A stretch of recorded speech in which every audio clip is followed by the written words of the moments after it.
Hi there, hello, this is me, it's Moscow here, and this is Leedsista Libre, the free podcast where I bring something back from the olden days that I wrote and read out and play the recording of it to you. This is about the Leeds United Salute Badge 2018 to 2018.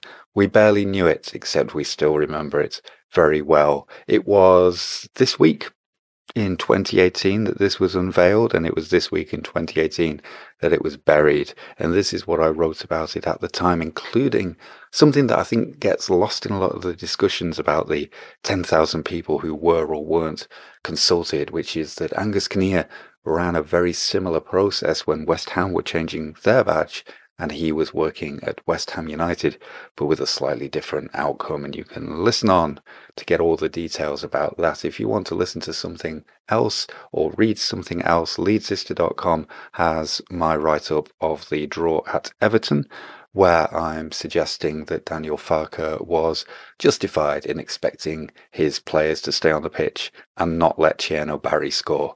He's rubbish. Don't let him score. And in a couple of days, you will be able to read about Danny Granville.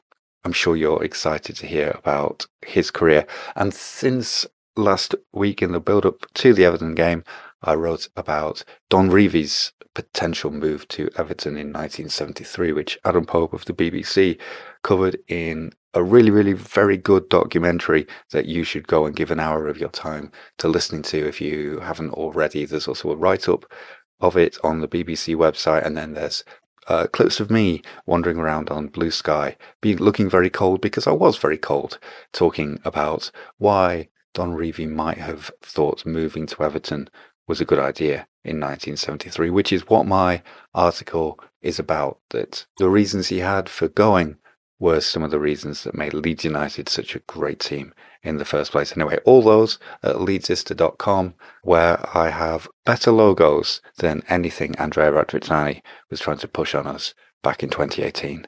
Thank you for listening. The Salute Crest 2018 to 2018, unless it rises on the third day, did at least achieve one of its objectives by catapulting Leeds United back into the big time, back where we belong. Success at the top level isn't only measured on the pitch anymore. Meme versus meme is what it's all about these days, one social media account manager mugging off another in the guises of football clubs, with ever more elaborate and intertextually related new signing reveal videos and goal celebration gifs, or corner celebrations if you're Huddersfield Town. How long, I wonder, before the first big name, big money transfer between Premier League Twitter accounts? We've signed a precocious talent, their new club will announce, who can do incredible things in Hootsuite. Leeds United, of course, like the great Reevy and Wilkinson teams of old, didn't just step timidly into this top-flight fray. They mixed it for a while with the rival clubs, of course, and then the betting brands, while the sports media websites fought frantically for variations on that one Gaviscon joke, and nobody bothered searching Shutterstock to see if that stock image screenshot was legit. It wasn't. But by 4 p.m, Leeds were letting the also-rans fight it out against each other, moving onwards and upwards to bigger adversaries. Zenit St. Petersburg, Zamalek SC of Egypt, the History Channel, a petition large enough to make a totalitarian dictator blink. The Premier League conquered, Leeds were taking on the world. Hello, hello, United are back. This is modern football, pushing itself towards ever more banterous precipices, and Leeds, stuck for so long in the long ago, rushed headlong over the cliff like Wile E. Coyote chasing Manchester City's Roadrunner, scrambling their feet uselessly in mid-air before hurrying back to the safety of the second division. Meep meep, trilled City, which, roughly translated, means you might have seen what we've done, but until you understand how we've done it, and why, you'd better stay on solid ground, Leeds. Which was where most of Leeds United's fans wished they'd stayed in the first place, or at least if they were going to go darting out into the future. The next 100 years, said the press release, the people in charge of the club could give them a bit more notice than, well, none. The club saw it differently. 6 months, they blared, proudly telling the teacher about all the homework they'd done. 10,000 people, none of whom had any idea what was coming. There had been a rigorous consultation process according to Leeds United MD Angus Kinnear, but none of the 10,000 who took part had any memory of being asked about a new club crest. Had their minds been wiped as part of some weird Orwellian experiment? No, they just hadn't been asked about a new club crest. Instead, fans had been asked generalities in an online survey that included hints that the well into Wortley Beck underneath the pitch will soon be gushing forth an elixir for everlasting life. What changes would you like to see in the next 100 years? What makes you proud to be a Leeds fan? And what do you consider to be the iconic symbols for Leeds United that have endured in the last 100 years? Flicking through Leeds United's exercise book for Our Big Consultation Project is a painful experience. There is obviously a lot of hard work in there, but they haven't reached any of the right answers. A lot of fans told us they don't like the current club crest. Right. And a lot of fans told us that they like the Leeds salute. Okay. So we gave them what they wanted, a new club crest with the Leeds salute on it. Wait, what are you doing? Do we get an A? Compounding it all was the big reveal. The club has a supporters advisory board, which is a good idea, but the SAB can't be useful if they're only going to be shown things the night before a launch, when it's too late to change anything. 18 hours before the announcement is not the time to start seeking feedback on a 6-month project, which makes me think feedback was not what was being sought, but backslaps, thank yous and congratulations. The club thought that giving the fans what they wanted without fans having asked for it was the same thing as engagement. That was, like the whole exercise, a mistake. The process was one mistake. The execution was another. The entire world didn't die laughing because of the inadequacies of a consultation process. The reason Egyptian football clubs were putting the boot in was that the design that came out of the process was rubbish. That doesn't mean it was universally hated. Some brave souls stuck their head above the parapet and said they liked how it looked. That's fine. People are entitled to like how things look. But those things can still be rubbish, looking like they've been cobbled together from cheap Shutterstock chic to give the overall effect of an inoffensive marketing campaign for a fantasy football league. Which is what the salute crest looks like. The disconnect between what the club thought they were designing and what they were presenting was stark.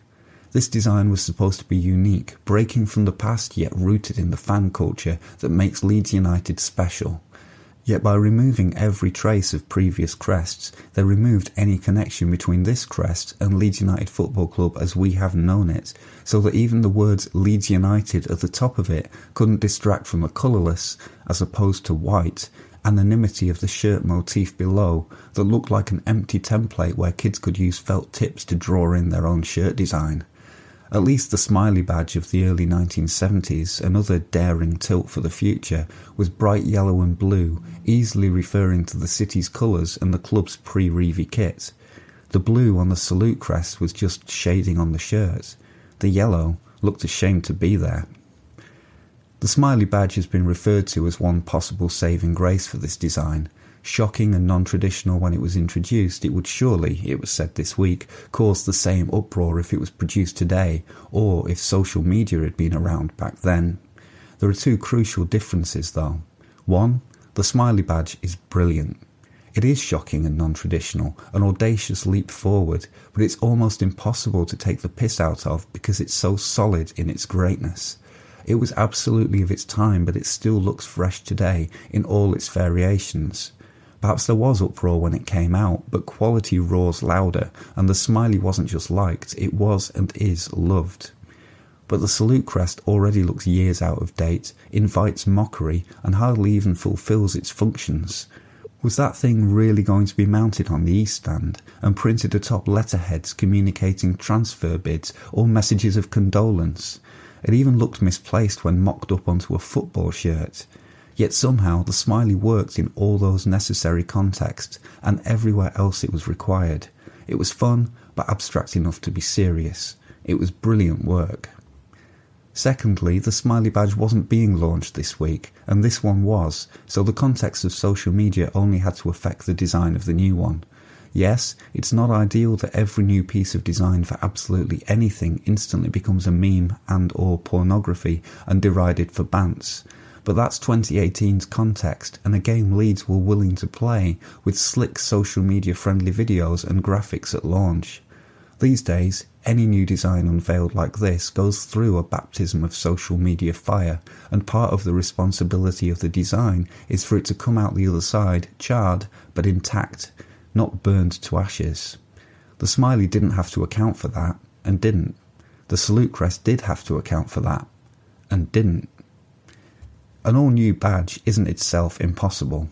Looking back a few years to when Massimo Cellino ranted to someone on a train about how he was about to change the crest, I wrote then about the subsequent flurry of fan designs that followed, most, in my view, clinging to too much of the past at once.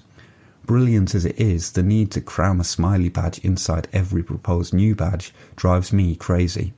The updated late 70s smiley with the words Leeds United AFC around it worked as a self-contained club badge, but once the smiley starts being shoehorned into other design languages, with a football in a rose and some stripes and the LUFC script as well, all in the misguided service of making it more Leeds, you end up with Leeds United, LU and LUFC being shouted at you from every part, a cacophony where there should be a message. Stick an owl and a peacock either side, hang a sheep off the bottom and write 1919 somewhere, and you've got something that references all our history at once and looks an absolute mess. But designing for Leeds United's history is difficult because the club nickname is the Peacocks and the city symbol is an owl, but Don Revie declared bird symbols bad luck, and at Elland Road, Don has rightful precedence over owls or peacocks.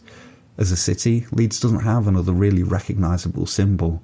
I've seen designs featuring the town hall or the university's Parkinson building, but neither quite translates properly to football, leaving us with, I don't know, Don Revie?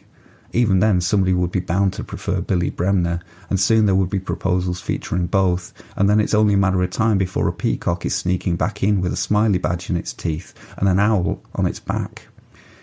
When I wrote about this in 2014, it was to suggest that Leeds should embrace the opportunity of a new crest with excitement. We would still always have the old logos that we love untainted to use as we want, as we still do after this week's fiasco. I always wear a white rose, aka half onion badge, and probably always will because I grew up with it. But instead of mashing together old references that will never please everybody, a new crest could be a chance to experience the thrill of a new smiley, imaginative and original.